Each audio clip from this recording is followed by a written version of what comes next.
Episode 2 of Reacher begins with Reacher on a mission to find those responsible for killing his brother. Roscoe convinces him to join her as they head over to see Paul Hubble. Only, he's actually out, leading them to meet Charlie, his wife. Excusing himself to use the bathroom, Reacher checks out some of Paul's stuff and notices Kogan grass on his shoe. He also deliberates on what Charlie just told them about her girls, with emphasis on one of them wearing glasses. From this, Reacher deduces that Paul was the target in prison, with those giving the instructions using the glasses as a telltale sign.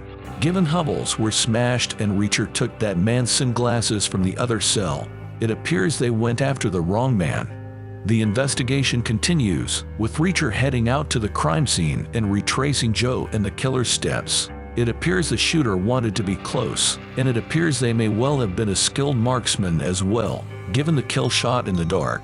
Given Joe worked at Homeland Security, could this be a deciding factor and a reason for the death? We'll have to wait and see. In the morning, another death rocks Margrave. Police Chief Morrison has been killed.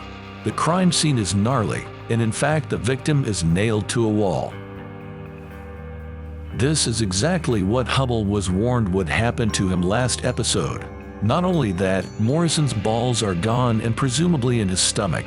It could well be that the police are dirty, especially if the police chief was crooked and working with the Kellers.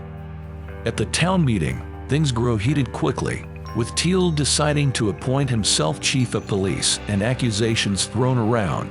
It's Mr. Kleiner who speaks up and vouches for Reacher, claiming he's innocent and has a rock-solid alibi. With Teal sending Finley off to chase his own tail, claiming Morrison's death is not connected, it seems he's one of the big dirty players here. Finley starts to come around to Reacher's way of thinking after this, suggesting he get a phone and ring the Atlanta field office himself, speaking to his contact Picard. This is all done in secret, of course, and Reacher eventually shows up at Charlie's place while she and the girls are packing their things. Picard takes them into witness protection, allowing him, Finley, and Roscoe to work the case properly. Reacher intends to head off and find Spivey, believing he's the missing key to all of this. However, he's blindsided by several assassins who happen to get there first. Although Reacher manages to fend them off, he does end up with a pretty nasty cut above his eyebrow, partly thanks to a stiff headbutt.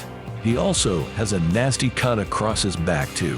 Roscoe suggests he get stitches, but of course, he sticks with glue instead. With things cooling off for a while, Roscoe and Reacher head to the neighboring town to have a few drinks. After dancing a little, the pair hitch up at a motel together, thanks to the road being flooded from the rain that started to lash down. In the morning, the pair make it back into town, where they immediately notice someone has broken into Roscoe's house. Whether the target is Roscoe or Reacher is unknown right now, but an ominous carving of "See You Soon" on the door seems to hint that this one's personal. When Reacher sees it, he turns to Roscoe. "I'm going to need a gun.